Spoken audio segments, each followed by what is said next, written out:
Bonjour à tous, je voulais faire cette petite vidéo à l'occasion du 14 juillet qui se prépare et récapituler tout ce que vous n'aurez pas lu sur mon blog à ce sujet, puisque j'ai publié 3 articles sur la question.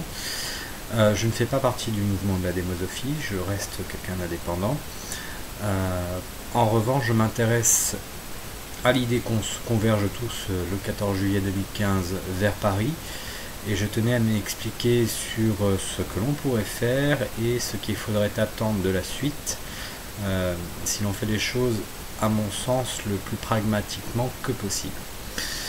Donc, premier point, le 14 juillet en lui-même. Nous allons avoir l'armée qui va défiler le 14 juillet depuis les Champs-Élysées jusqu'à la place de la Concorde, et c'est le seul moment de l'année où le peuple peut réellement interagir avec son armée et retisser ce qu'on appelle le lien entre l'armée et la nation. Donc c'est pas seulement une question de date symbolique pour les Français qu'est le 14 juillet, certains la contestent, c'est pas... Voilà, on peut tergiverser sur ce que représente le 14 juillet, mais en tout cas pragmatiquement, l'armée sera dans la rue, et si le peuple y est aussi, elle entendra le peuple. Voilà pourquoi il faut converger le 14 juillet à Paris, d'autant que une bonne partie d'entre nous auront des jours de congé, donc ce sera une bonne occasion. Nous serons aussi en milieu de mois, et même les plus séchés auront encore un petit peu d'argent sur le compte s'ils font attention. De toute façon, j'appelle tous les Français qui sont en province à ne surtout pas hésiter à frauder un train pour monter sur Paris. Et j'appelle tous les Parisiens à préparer l'accueil et la logistique pour les provinciaux qui monteront. Bon. Maintenant, une fois qu'on est sur Paris, à mon sens, il ne faut pas se réunir à la Concorde comme cela a été proposé par le mouvement de la démosophie, mais autour de l'Assemblée nationale. D'abord, pour des raisons pratiques, tout bêtement, la Concorde va être très mobilisée par les forces armées et la police. Il y aura des grosses difficultés à pouvoir se rassembler sur place. Il vaut mieux aller ailleurs, rien que pour cela. Et quitte à aller ailleurs, autant aller juste de l'autre côté du pont de la Concorde et se retrouver face à l'Assemblée nationale, puisque c'est bien là que nos députés votent les lois les plus iniques et les traités les plus anticonstitutionnels qui soient. Donc il faut converger vers l'Assemblée nationale, sauf que nous le savons tous, les gouvernements qui se succèdent désormais ne cesse de réprimer les manifestations en demandant au CRS de nous cogner dès lors que l'on se bouge. Il y a cependant une méthode qui a marché en début d'année 2014 en Thaïlande qui permet d'éviter ces déconvenues. Il s'agit simplement de s'asseoir et de prendre une tente avec soi, une tente type igloo. On s'assoit dans les rues, donc tout autour de l'Assemblée nationale. Donc, ce n'est pas seulement les boulevards, on prend toutes les petites rues qui sont aux alentours et on s'assoit, on ne bouge pas. Et au moment où la maréchaussée va forcément intervenir, dès lors qu'on est assis, on ne pose pas un problème, on n'est pas un risque, on n'est pas des gens violents, on n'est pas en train de les agresser, on n'est pas en train de chercher à contester les ordres de la maréchaussée. Bien au contraire, quand la maréchaussée nous demande de nous relever et de partir, nous obéissons strictement aux ordres qui nous sont donnés. Leur boulot, c'est de rétablir l'ordre. Ils n'ont pas besoin de sortir les tonfas et de nous bousculer dès lors que nous obéissons à une injonction de la police d'évacuer. Donc on évacue, mais sauf que on va reprendre notre tente qu'on n'aura peut-être pas encore démontée tout de suite, on attendra un petit peu, et on va marcher dans un autre quartier tout autour de l'Assemblée nationale, dans un quartier où les policiers ne seront pas là. À partir de là, on se rassoit et on attend. Donc profitez-en pour faire connaissance avec d'autres éveillés qui seront présents. Et lorsque la maréchaussée à nouveau arrive pour nous dégager, nous partons. Sauf que à un moment, si la maréchaussée est trop fortement présente autour de l'Assemblée nationale, il faudra partir ailleurs. Et il y a plusieurs spots que l'on peut atteindre. Il y a par exemple le Sénat, il y a la plupart des médias, c'est-à-dire TF1, le groupe France Télévisions, Radio France, BFM, etc. Il y a tout un tas d'endroits stratégiques où l'on peut se mobiliser. Il suffit de marcher, de prendre les métros, et vous pensez bien qu'on ne peut pas boucler Paris. On ne peut pas empêcher des touristes de se balader avec leur tente et d'aller s'asseoir quelque part. Donc voilà, j'appelle à ce qu'on fasse ceci. Et ceci, c'est un siège qui doit tenir plusieurs jours. Il faut être prêt à le tenir plusieurs semaines. Donc, voilà pourquoi j'appelle les Parisiens à se préparer à accueillir les Français qui convergeront de province et faire en sorte que les personnes qui sont un peu fatiguées, qui ont besoin de se doucher, de se restaurer correctement et de dormir convenablement, de pouvoir trouver un refuge, un abri. Donc accueillez-les.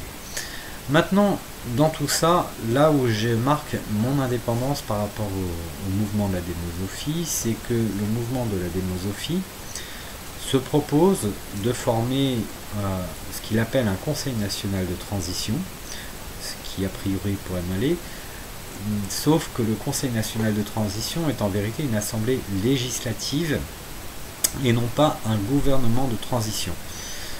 Ça vous paraît peut-être pas très important comme notion, ça vous paraîtrait même plutôt démocratique que ce soit une assemblée de citoyens qui peuvent être effectivement tirés au sort, qui peuvent être volontaires pour participer à cette assemblée. Oui, ça l'est. Sauf que nous ne sommes pas dans le monde des bisounours, nous sommes dans un État constitué avec des institutions, et il y a d'un côté la nécessité d'une quête d'un idéal démocratique, ce qui signifie à la base que les assemblées en elles-mêmes ne sont qu'une partie de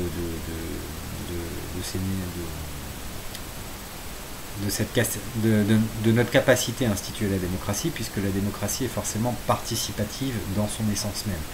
Elle se fait depuis l'échelon de la commune, voire du quartier.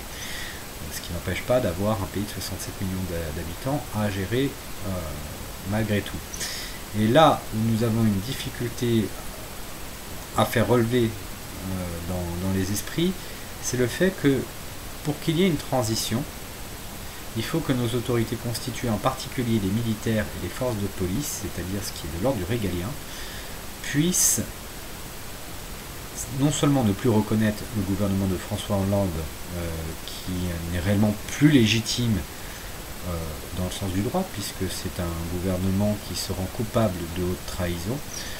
Si vous voulez comprendre pourquoi, dans le droit pénal, on pourrait accuser M. Hollande et certains de ses ministres d'être coupables de haute trahison, je vous suggère de taper appel à tous les magistrats sur votre barre Google avec mon nom à côté, Sylvain Baron, et vous trouverez un courrier que j'ai envoyé au procureur de la République de Paris qui explicite la totalité des faits et des articles de loi qui justifient, à mon sens, que ce gouvernement est traître à la patrie. Donc, il faut pouvoir non seulement l'évincer, mais quand on crée un vide dans nos institutions, il y a notre armée qui, elle, ne répond pas de notion de démocratie, elle répond de notion de commandement de l'autorité légitime. Et pour bien comprendre pourquoi structurellement, c'est pas seulement culturellement, mais pourquoi structurellement l'armée fonctionne de façon très pyramidale, très hiérarchisée. On pourrait parler de la même chose chez les policiers, mais en vérité, on peut décentraliser un petit peu plus et démocratiser l'usage de notre police. Mais en tout cas, pour l'armée, ça n'est pas possible, pour une raison toute bête. C'est que lorsque vous êtes un militaire et que l'on vous demande d'obéir à un ordre qui est de tuer un ennemi, et que éthiquement cela vous pose un problème, vous allez quand même tirer. Pour une raison toute bête, d'abord c'est votre métier, mais surtout vous êtes déresponsabilisé en tant que simple militaire. C'est-à-dire qu'il y a toujours un échelon hiérarchique au-dessus de vous qui prend la responsabilité de l'ordre. Et plus vous montez dans la hiérarchie, plus cette responsabilité est retirée des niveaux inférieurs pour monter au niveau supérieur. Ce qui fait qu'in fine, Le président de la République, qui est le chef des armées, est celui qui a la responsabilité de tout le fonctionnement de notre armée, de tous ses ordres, de toutes ses missions. De facto, quand on comprend bien pourquoi notre armée, nos militaires ne peuvent faire leur métier que s'ils sont déresponsabilisés grâce à une hiérarchie supérieure, on comprend pourquoi il faut un chef de gouvernement qui va prendre cette responsabilité et pourquoi finalement on finit toujours par un seul bonhomme au pouvoir, notamment s'agissant de la question de chef des armées. Et il y a dans cette question très sensible de l'armée la question de l'arme atomique. Il est nécessaire qu'une personne soit responsable d'un ordre qui soit lié à l'usage de notre armement atomique. Et ça n'est pas une assemblée qui est légitime pour passer un tel ordre, parce que dans ces cas-là, quand on en est à de telles extrémités, c'est qu'il y a une difficulté militaire à gérer immédiatement. Le pouvoir exécutif, contrairement au pouvoir législatif, est un pouvoir qui a pour rôle de gérer les affaires courantes et d'exécuter les nécessités les plus urgentes. Au-delà des questions programmatiques et politiques, voilà la réelle fonction d'un pouvoir exécutif, c'est de pouvoir faire une veille par rapport à toute crise qui pourrait intervenir d'un instant à l'autre et de pouvoir y répondre dans l'immédiateté. Voilà pourquoi il nous faut un gouvernement de transition et que l'Assemblée législative a créé selon les critères de la démosophie n'est pas un gouvernement, c'est une assemblée et rien d'autre. Alors maintenant, comment on peut avoir un gouvernement de transition qui soit représentatif de nos idéaux d'une certaine façon? Et quand je dis nos, je ne parle pas des idéaux de tous les Français, je tiens à avoir une certaine honnêteté intellectuelle là-dessus, mais plutôt des idéaux de ceux qui sont un petit peu éveillés sur les questions géopolitiques, économiques, de démocratie, d'histoire. Et force est de constater que nous ne sommes pas très nombreux à l'être. Donc, pour obtenir un gouvernement qui nous ressemble, il faut que nous puissions désigner les mandataires de ce gouvernement. Alors par exemple, j'ai cité quelques personnalités que moi j'aime bien, ce qui n'engage que moi, mais c'est pour vous donner un petit exemple. Alain Chouet, c'est un type qui a travaillé dans les services secrets, le renseignement, dans les plus hautes fonctions militaires et administratives qui sont liées à ces questions-là, et qui a un avis très critique sur les agissements de la France, notamment au Moyen-Orient ou en Libye. Donc c'est un type que l'on sait compétent par rapport à ses fonctions passées et en même temps qui nous rassure parce que c'est pas du tout le genre de bonhomme qui va nous faire poursuivre des conflits larvés avec des pays qui nous ont rien fait.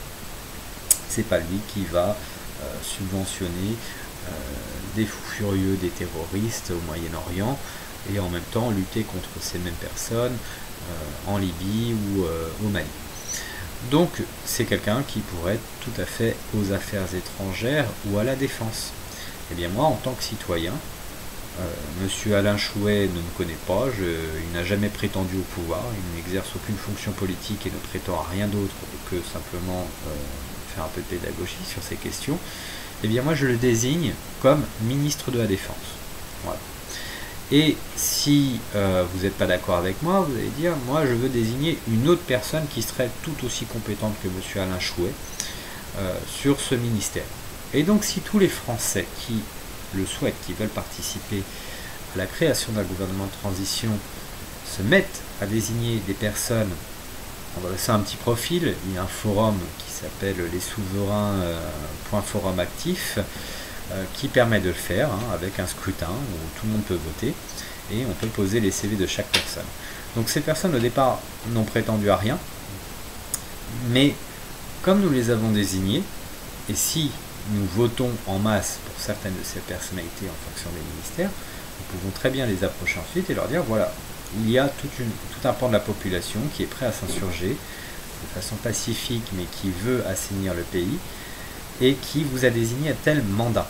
acceptez-vous, madame, monsieur, la responsabilité d'un tel mandat? Si la personne refuse, on ne peut pas l'obliger à exercer ce mandat. Par exemple, Étienne Chouard, je pourrais le désigner aux travaux constituants, mais je suis à peu près certain qu'il refuserait le mandat parce que c'est quelqu'un qui ne veut vraiment pas prendre de responsabilité et puis il y a des difficultés à gérer sa notoriété, on va dire.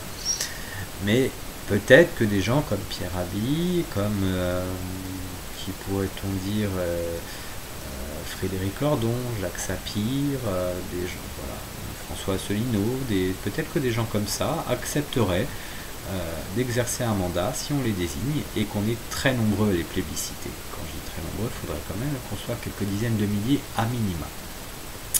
Dès lors qu'un gouvernement de transition se forme sur le mode de désignation populaire, cela signifie que nous avons pu retenir des gens qui ne prétendaient pas exercer une quelconque fonction politique, mais dont on reconnaît les qualités intellectuelles, la sagesse et les compétences pour exercer des mandats qui nous seront utiles. Et dans ce gouvernement de transition, il y a 3 urgences à régler. Il y a celui de désigner le ministre de la Défense par rapport à ce que je vous ai expliqué précédemment, le ministre de l'Intérieur qui non seulement est en charge de gérer la police, c'est lui qui est écouté par nos forces de police, mais aussi celui qui donne les instructions au préfet pour organiser par exemple des scrutins. Donc, si on veut organiser un référendum en France, nous avons besoin d'un ministre de l'Intérieur. Et enfin, il nous faut un ministre des Affaires étrangères, puisque c'est cette personne-là qui nous représentera au niveau international. Voilà les 3 piliers d'un gouvernement, ceux dont on a le plus besoin pour nous représenter. C'est ministre de la Défense, ministre de l'Intérieur et ministre des Affaires étrangères. Le ministre des Affaires étrangères en lui-même pourrait lui-même être un président de ce gouvernement de transition, même si je ne pense pas que ce soit fondamentalement utile. Un gouvernement de transition au complet peut tout à fait prendre ses décisions collégialement à tout sujet, puisqu'ils sont obligés de se concerter, ne serait-ce que sur les questions économiques et géopolitiques pour pas mal de choses, et laisser la personne mandatée pour une fonction bien précise porter la voix du gouvernement de transition complète. Et donc, puisque ce gouvernement est censé être représentatif de ce que l'on cherchait, porter quelque part la voix des Français, ou du moins des intérêts fondamentaux du peuple français. Voilà ce que je préconise. Il faut créer en urgence un gouvernement de transition et non pas une assemblée législative, même si ce sera utile. C'est toujours utile d'avoir une assemblée, mais il faut d'abord un gouvernement. Et le Conseil national de transition tel qu'il est proposé par le mouvement de la démosophie n'est pas un gouvernement, c'est une assemblée. Donc, j'appelle tous les Français à converger sur Paris le 14 juillet. Pour une fois, au lieu de pleurer sur les réseaux sociaux de tous les malheurs qui nous arrivent et de toutes les trahisons que l'on subit, arrêtez de pianoter sur le clavier, de discuter, bougez-vous. Il faut absolument vous bouger. Et j'appelle tous les Français à jouer le jeu de la désignation populaire. J'ai mis un outil en place, je pourrais donner aussi les liens de la vidéo là-dessus, qui permet de pouvoir désigner des mandataires, de les présenter et de voter pour eux. C'est pas un outil formidable, c'est pas beau esthétiquement, c'est pas un vrai site internet, c'est un forum, donc c'est particulier, mais au moins on peut classer toutes nos discussions et aller bien au-delà des questions qui sont liées à ce gouvernement de transition. Voilà, j'espère que ce petit message encouragera le maximum de personnes à venir. Il ne s'agit pas de savoir qui porte un mouvement. Pour moi, le mouvement du 14 juillet, ça n'est pas Éric Fiory, ça n'est pas la démosophie, c'est tous ceux qui viendront. J'aimerais aussi conclure rapidement ce petit appel vidéo par mes respects les plus profonds que j'aimerais indiquer, que j'aimerais donner à des tas de gens qui ne sont pas connus, que vous ne voyez jamais réellement, qui n'ont pas de notoriété, mais qui se bougent comme des beaux diables dans ce pays en prenant tous les risques pour décrocher des torchons européens ou pour coller des affiches ou pour mobiliser la population de toutes les façons possibles. Ils ne comptent pas leur temps, ils ne comptent pas leur argent, et au final, on fait plus attention aux intellectuels et à leur littérature, ce qui n'est pas malsain en soi, mais les personnes à soutenir ne sont pas les intellectuels qui, par définition, souvent sont un petit peu plus dans l'attentisme et ne cherchent pas à mobiliser qui que ce soit. Ils se contentent de dire ce qu'ils savent, et pour certains de prétendre à un mandat électoral, ce qui est biaisé. Les vraies personnes à soutenir, celles qui ont le plus besoin de vous, ce sont les simples Français comme vous et moi, qui se bougent, parce que ce sont les seuls qui sont finalement en train de sortir des réseaux sociaux tout ce que l'on a en tête, ou tout ce que l'on connaît, et qui essayent de motiver des Français à se bouger. Donc nous avons besoin de vos bras, nous avons besoin de votre audace, rejoignez-nous. Voilà. Je vous souhaite à tous un magnifique 14 juillet et j'espère que vous serez tous là. Moi j'aurai ma tente à l'Assemblée nationale, je serai assis juste devant et je vous attendrai tous.